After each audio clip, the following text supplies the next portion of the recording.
days of summer, and then we just jumped straight to fall, didn't we, Adam? We did, and we jumped right there past all the rest of summer.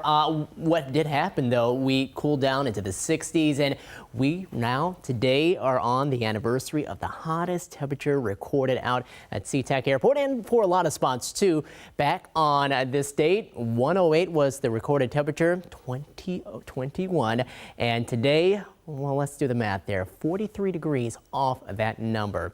74, the typical high, so we'll get back up closer to that. Probably not tomorrow, but heading later on into the week. Thursday, Friday, and then on into Saturday too. Low this morning down to 56 degrees, and we did record at least 1/100th of an inch of rain out in the rain gauge at SeaTac Airport. And yeah, we did a little more as you go off towards the west over the Kitsap Peninsula. A little more than that, just still under 1/10 of an inch though, and then you go out closer to the coast, and that's where we had amounts around 2/10 of an inch, getting closer to 1/3 of an inch. Rain still going to be around tonight, and we're going to keep an eye on where it is, but it's going to be really, really light. Been seeing it mainly north of here in Poulsbo, as you can look right now, looking at the sky. I mean, it just looks angry, but think about it is we probably won't see a lot of rain from these clouds as we go on here into the evening or into the night. But beautiful end to the day there, and then also seeing some of those breaks in the clouds as we look live in Seattle right now. Looks like a helicopter flying off into the distance there as we look over Elliott Bay. 58, mostly cloudy skies, still a few breaks, yes, with a west wind at 7 miles per hour. Wanted to show you this though, big drop in temperatures. I mean, you see the numbers and you're saying we're down by 10, 15, 20 degrees in comparison to at this point last night.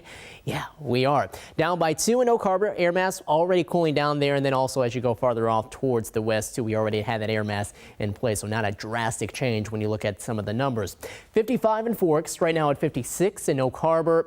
Mid to upper 50s around Bremerton, Seattle, and Tacoma. Low 60s still holding on for the time being in Renton and Puyallup, where we actually hit 70 earlier today. Just barely got there, but now we're back down to 61. Here's the radar. Wanted to show you where the rain is. Camano Island over Whidbey Island, seeing some of those showers. As I mentioned, this is staying north of those of you in Poulsbo, so not going to see a lot, if anything, really from this, but we'll keep this around more of Skagit and Whatcom counties. And then as you go south there, you can see that around Puget Sound, some patchy areas of drizzle possible as we head on into the night. I think we're going to see the better chances stay off towards the west over the Olympic Peninsula.